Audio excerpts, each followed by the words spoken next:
Ladies and gentlemen, my name is Andriy Shevchenko. I am a member of the Ukrainian Parliament and I'm chairing the Free Speech Committee in the Ukrainian Parliament.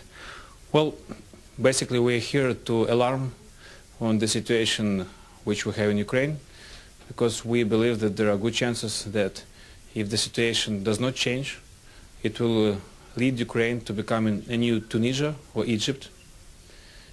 That's what happens when there is a non-democratic government which is exclusive, which does not allow the citizens to influence the decisions. And that's what happens in the countries where there is a strong resistance by civil society, by NGOs, by journalists, and by political opposition. Well, many of us know that 6 years ago we witnessed the Orange Revolution, which made Ukraine a role model in Eastern Europe for many countries, and definitely in the post-Soviet world. And 1 year ago, we got a new president named Viktor Yanukovych, and in this last year, many things changed.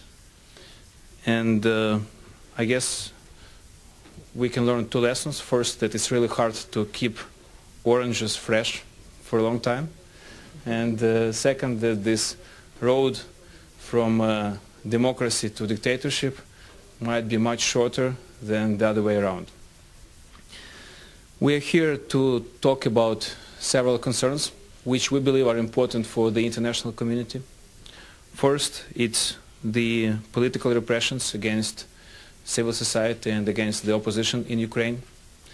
Katerina already named many very vocal cases.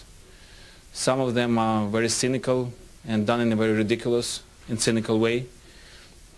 The former Minister of Internal Affairs of Ukraine, Mr. Lutsenko, faces charges which might end up by 7 years of prison for miscalculation of his driver's salary. Another Deputy Minister of Justice named Yevhen Kornichuk was arrested on the day when his daughter was born. And both men are in jail for the last 2 months, and we have no idea whether they have good chances or not to leave the jail. As of the moment, we know about 160 criminal cases against officials from the previous administration. We know 10 high officials of the previous administrations which are in jail.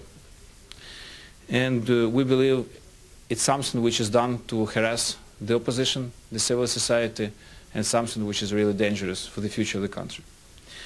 Second, unfortunately, now we can talk about Ukraine as about the country with shrinking human rights and freedoms. Two specific freedoms which I would like to underline. First, it's free speech.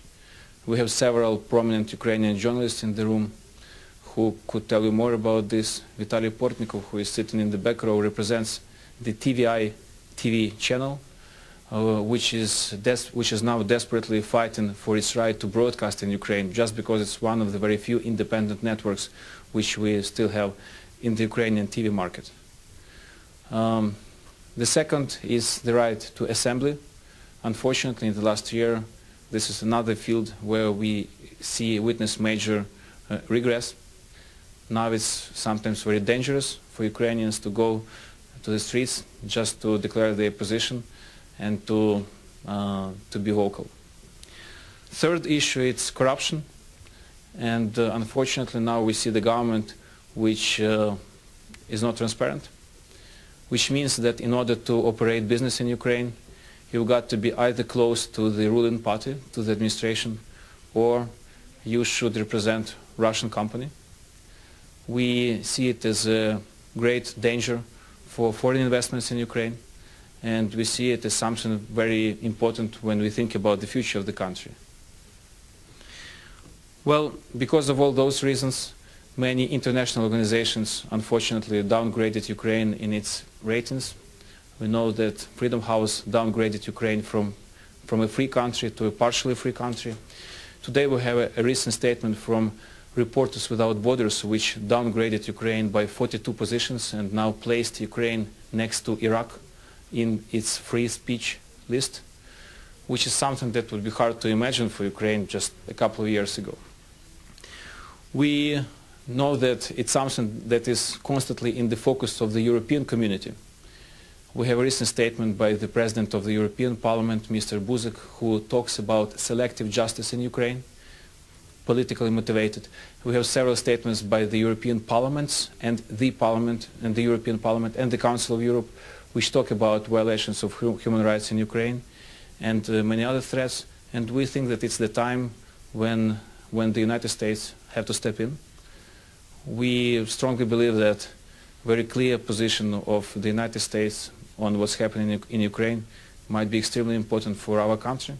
It's something which might play a huge difference when the Ukrainian government is to think about its future strategy. So that's basically the reason for us to be here, and we'll be happy to answer your questions.